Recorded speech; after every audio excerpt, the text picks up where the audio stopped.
Magandang bisperas ng Miyerkules sa inyong lahat. Today is the 19th of January 2021. Welcome po sa Tuesday edition ng The Stock Market Today. This is Benji Chidoro, inviting you to join me at sabay nating tignan ang pinakalatest na balita tungkol sa non-performing loans or NPL ng mga bangko, ang resulta ng trading sa PSE. Lahat ng yan dito lamang sa January 19, 2021 edition ng The Stock Market Today.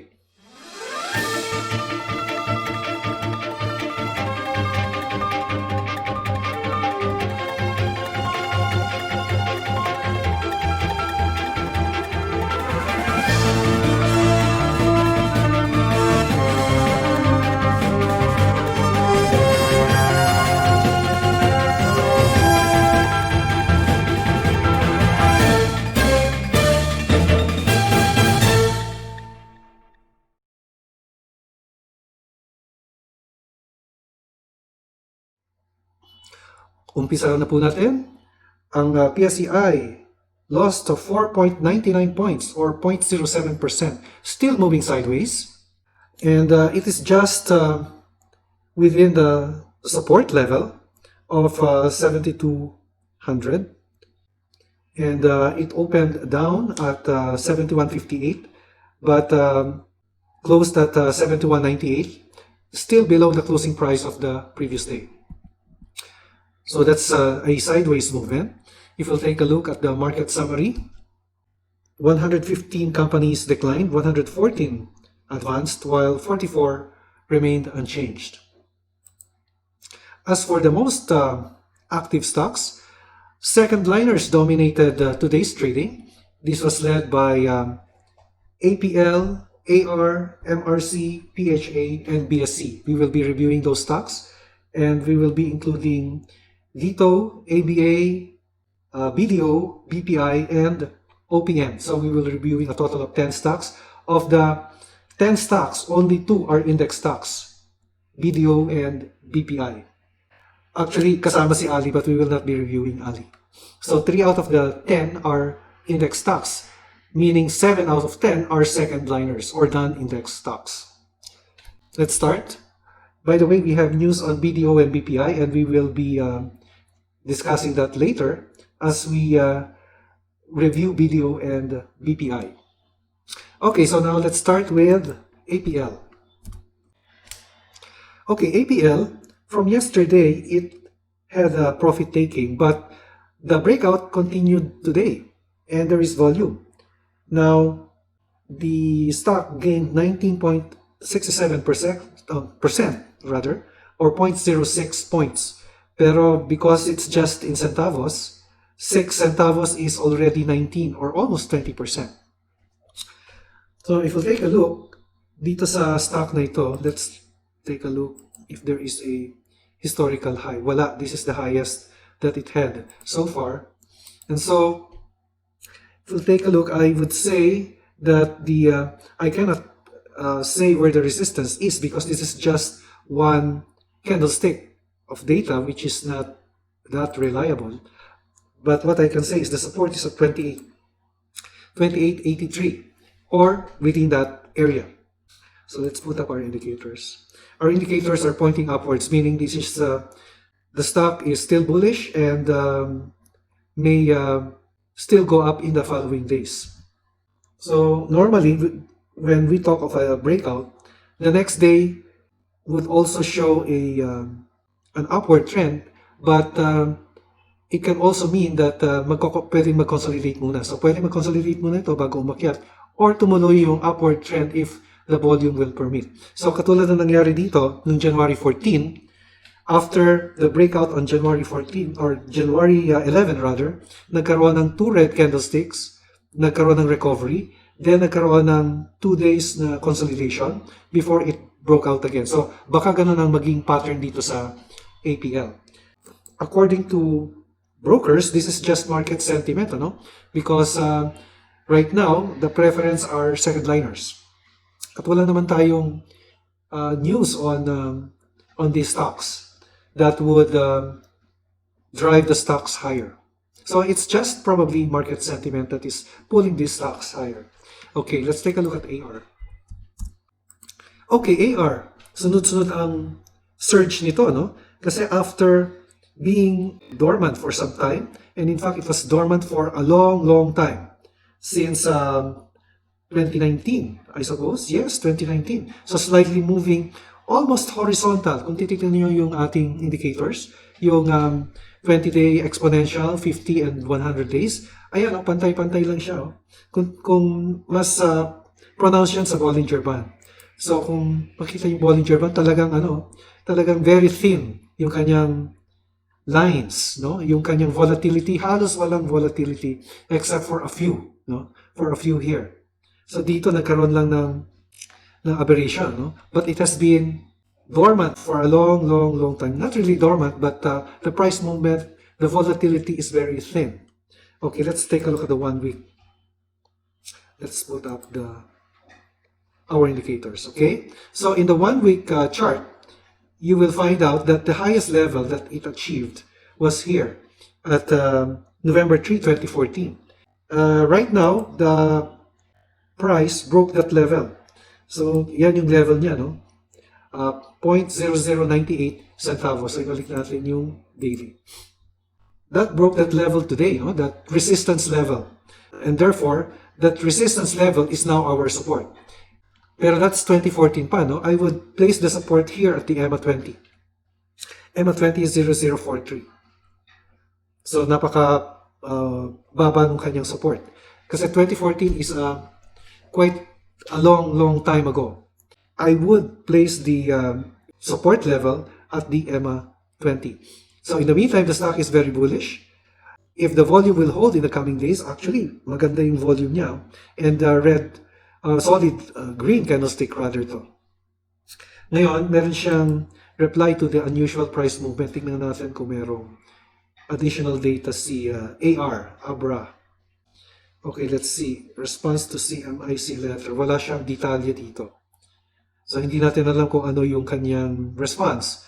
Pero sa akin lang naman kasi, mukhang walang balita eh. Walang balita on the stock. In fact, I asked the broker kanina that it's just reference. It's just reference on the second liners which is driving the stock. Ngayon guys, if you know of any balita on these second liners, then paki-comment lang po at paki-share.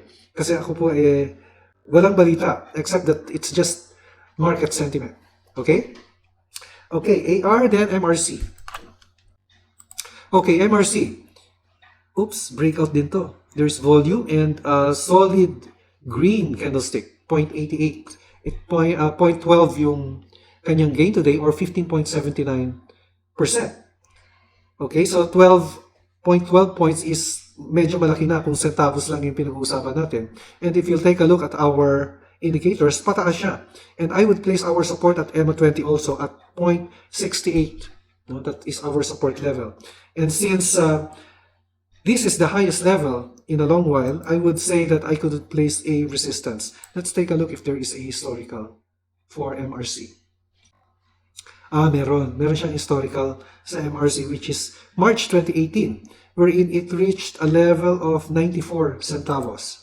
So I will place that support here in the meantime, no? Because that is our, or here. Actually, nasa resistance level siya. Dito. I will place it at 90 centavos resistance level based on historical 2018 data. So let's put it back on the daily chart. So yan, ano? And MRC is still moving upwards with the support at EMA 20 at 0.68 or 68 centavos.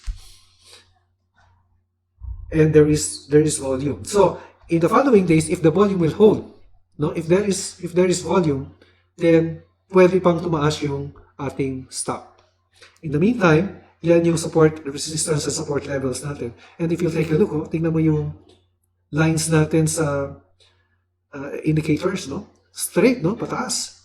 And it skewed up slightly here, no? In the last 5 days, 5 or 6 days. Tingnan na natin kung how much the stock had grown. So if you were able to buy here, and the level is now at here, at the closing price. Okay, it grew 271%. No? It started kasi at closing price dito at on October is 24 centavos. And at this level here, 0.88, so it grew 270%. Okay, swerte kayo kung nakapasok kayo dito. Okay, so that's MRC, then PHA. Okay, PHA also had the volume is just above average. Ito na ba ang pinakamataas niya? Okay, this is also the highest level. I wouldn't say that, well, this is just a continuation of a breakout, actually. So the breakout occurred here on January 13 with an above average volume. At meron ding breakout dito, pero maliit lang yung candlestick eh. Pero ito, mukhang breakout to, and then there's a continuation here. And on January 15, nag-consolidate ng dalawang araw, 15 and 16. And then today, January 19, nag-breakout, no? Nag-breakout ulit. Okay, so let's take a look if there is a historical. Mukhang wala siyang historical, no? Talaga mababa si PHA.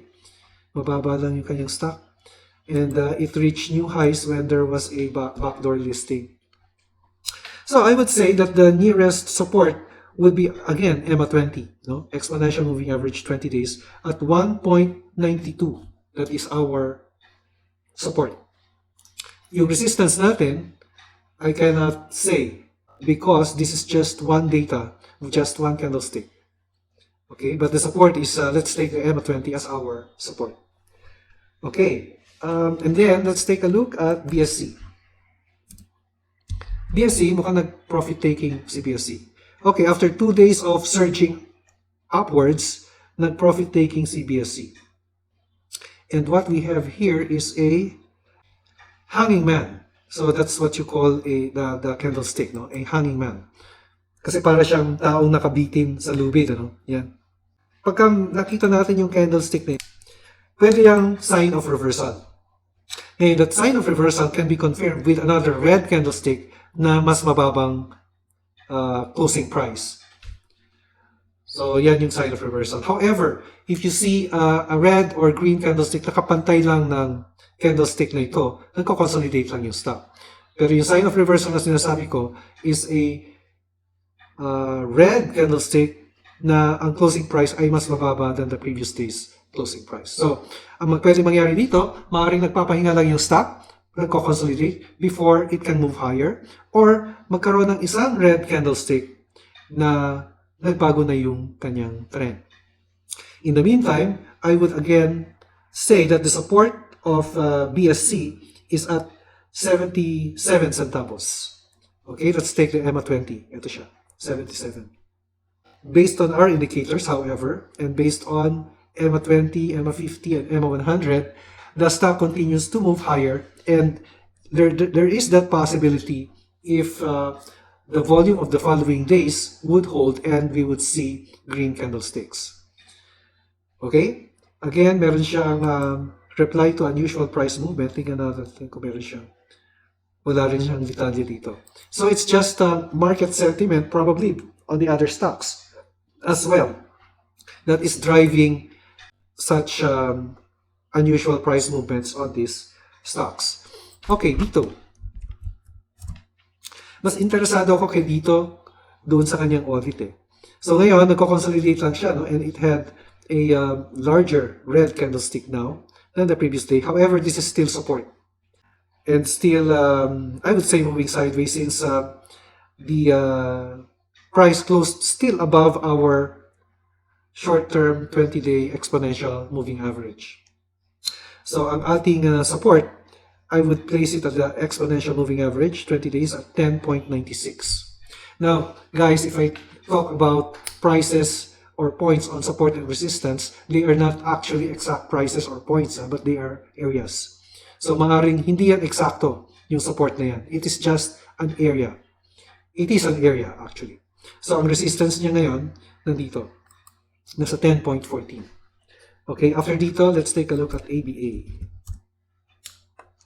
APA, naku, after a breakout here, nagtuloy siya. And there is a gap up. Okay, can you see the gap up here? This is the big gap that you see here. A gap up is it happens if the opening price is higher than the closing price of the previous day. And usually these gaps has to be filled, but we don't know when yet. No? Now, normally, nafi-fill up yan. So it's either may bumagsak na stock o merong nag-start na gap down tapos tumaas yung stock. So pwedeng ganun na mangyari. Pero right now, yan yung ibig sabihin yan. Yan yung gap up. And it closed at 135, gaining 0.45 points. 50% ang ginain niya. Siguro nag-stop trading to. Let's take a look na at the intraday. O nga, nag-stop trading na ito. Kasi it reached 50% level at 10.20. 10.25, 10.30, 10.35, 10.40, walang trading. So, nag-stop siya at 10.20. Pagka na-reach niya yung level na ganyan, nag-stop trading eh. Usually 30 minutes to 1 hour. I'm not sure right now. No? Mukhang 30 minutes to eh. Tapos nag-resume siya at 10.45. Okay, nagkaroon ng trading suspension. Bumagsak naman yung stock, ano? Tapos tumaas ulit. Nag-gain siya uli dito at 12.30. Nung na-reach niya yung 50%, nag-stop na yung trading. No? Until closing price. So, yan na yung naging closing price niya. So, let's put it back to the 1 day. So, right now, I would say that the EMA20 will be our support. That's 78 centavos. While the resistance, let's see if there is a historical. Let's take a look at the 1 week chart. Wala. Wala siya. 2015 pa ito. Meron, pero napakalayo na niya. In fact, na-break na niya. Hindi, meron dito. Pero, masyado nang malayo eh. 1999 pa ito. 1999 pa yung data. Ang hirap mag-estimate. Okay, let's just do a rough estimate ha. 215. 215 siya. Yung nearest resistance at 215. Yan, 215 yung kanyang nearest resistance. But this is I don't know how reliable this is. This is 1995. So hindi natin talaga ma-plot, And the 1995 level of 215, I don't know if we can rely on that, But in the meantime, what I can say is that ang support niya is the EMA20. So mahirap mag-rely dun sa napakalayong data dahil the times then was very different from the times now. So that's more than 95 to 25 years ago. So that's ABA. And ingat lang tayo dito, because while the stock is bullish based on our indicators, let's make sure lang that we have risk management in place. So if there is volume in the following day, then tutuloy pa yan. Otherwise, maaring, as in breakouts, pwede siya mag-consolidate or move down and cover this gap. So maaring gumanyan yan and cover the gap. Okay. After ABA, let's take a look at BDO. Okay, BDO, nag-recover si BDO. There is a bounce here. Actually, the next resistance level of BDO is 2015, But it's creating a resistance at 110. Merong resistance level dito at 110. Because if you'll take a look at this area here, nag-stop siya dito, there's a resistance level here, and noong November, and there's another resistance level here. So I would say that this is at resistance level 111. Okay, but after 111, the next resistance level will be 115. Now, as for the support, ang nearest support niya is I see a support here at 100. Okay? Pero naman index stock yan si BDO at napaka-husay na stock yan. If you're a long-term investor, just take a look at how the stock is performing. It reached a high of 160 and nasa 111 lang ngayon. And in fact, in 2018, it reached a high of, tingnan natin to, January 2018, 167. Yan yung pinaka-high niya. And nasa 111 lang. So, sa akin, still moving sideways. Pero if you wanted a long-term investment, BDO is the stock. one of the stocks actually. Actually, marami naman sa index na mahuhusay na stock. Okay, and then let's take a look at BPI, and then we'll take a look at the news item. Okay, BPI also had a green candlestick, but this is a very short candlestick. There is a short recovery here, although it opened lower and it closed lower than the previous day. Kaya red yung nandito sa kanan, pero green ang candlestick niya because the opening price is higher, or the closing price is higher than the opening price. And it's just a short candlestick. Tingin ko sideways pa rin ang movement ni BPI. In the meantime, ang kanyang resistance, the nearest would be 88 or 89. No? 88 to 89. While the nearest support ay nandito, 81. So let's now take a look at the news item from Philstar. Okay, so banks see NPL ratio peaking at 6 to 7%. NPL means non-performing loans. Ang ibig sabihin po ng non-performing loans is that if a customer wasn't able to pay the amortization or the principal plus interest in 30 days or more, nagiging non-performing yung loan. Okay, so nakamiss siya ng payment. Manila, Philippines, the non-performing loan or NPL ratio of the banking sector is seen peaking at 6 to 7% due to the impact of the pandemic, according to the Bankers Association of the Philippines. BAC President Cesar Consing said the projected NPL ratio is lower compared to the levels recorded during the Asian financial crisis in 1997 and the global financial crisis in 2008. Philippine banks expected a huge uptick in loan losses with the onset of the COVID-19. In the Asian financial crisis over 20 years ago, the banking industry ratio of NPL to total loans peaked in the high teens, meaning 13 to 19. However, 13 to 19 or mga 17 to 19, okay? However, this time around, we think the industry ratio will peak at 6 to 7%. Well, that's some good news, you know?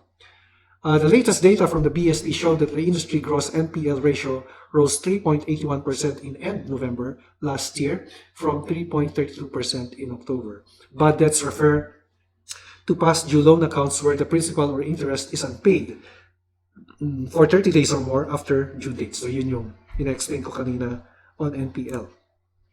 Okay, so I'd like to share with you the commentary of BDO Nomura on this news item. Ang sabi niya, the BAP's NPL projection is higher than the initial 5 to 6% range guidance by big banks. Nevertheless, we believe that our covered banks, ito yung BPI, Metro, and Security, are well prepared to face the rising NPL risks, having boosted their NPL covers to 100% to 174% in the third quarter of 2020. While increased provisioning costs will likely continue to weigh on earnings in the near term, the bank's strong capital position should support recovery over the medium term.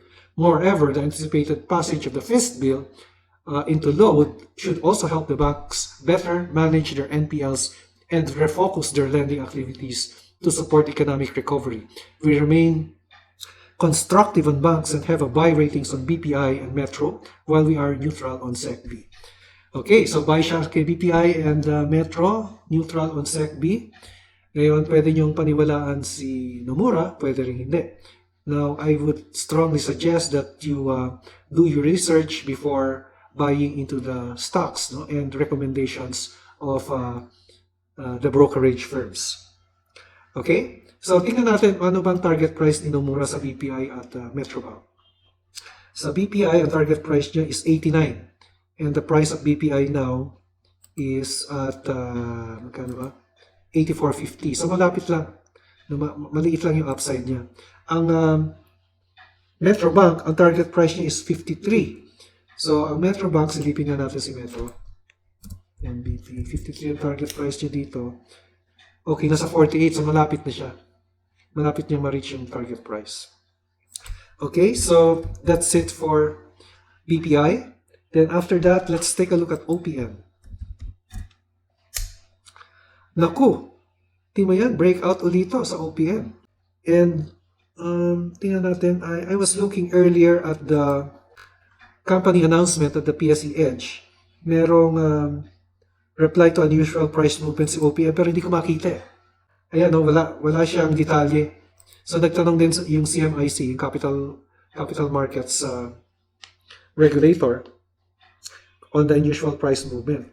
So nagtanong din siya kay Abra, o ABA, Abra Mining, tama nga ba? Yan, sa AR pala. Nagtanong din siya sa AR, pero wala rin details eh. Tapos meron din sa Pacific Holdings, but we're not covering Pacific Holdings. So, balik tayo sa OPM. Breakout siya. And let's take a look. Tinatanong ko rin yung broker ko kanina, what's news on OPM? Sabi niya, wala. It's just, people just, for some reason, prefer second liners, no? Let's take a look at the 1 week. Kung merong movement. Meron siya dito. Pero there's one item here, February 20. But this is 2012 pa. 0322 yung high niya dito eh. Pero worry akong kunin ang resistance niyan because napakatagal ng panahon to eh.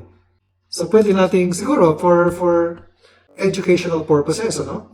Let's take the resistance at 032, but I'm not comfortable having it as a resistance level because the data is 2012. Kung more recent like 2019 or 2018, I will take that as as information. Okay, so right now meron siyang breakout, and if you take a look at the RSI, overbought si RSI. So pero right now yung kanyang direction is still pataas. Then I will take the EMA 20 as our support. That's at 1.4 centavos. Okay? So yan yung support level natin at 1.4 centavos. And okay, take note also that there is a gap here. So still moving upwards na yan, pwedeng tumaas pa yan if the volume will hold. Otherwise, maaaring mag-consolidate yan before moving higher. Of course, before it moves higher, kailangan merong demand, ano, or volume. And right now, tinatanong ko yung cost of the demand, wala eh. Just, people just prefer buying these stocks. Okay? So yan po ang ating report sa stock market. January 19, 2021, ito po si Benji Chodoro, nagpapaalala, an investment in knowledge pays the best interest. Maraming po salamat sa inyong pagtangkilik sa ating channel na ito. See you on our next episode. God bless and bye for now.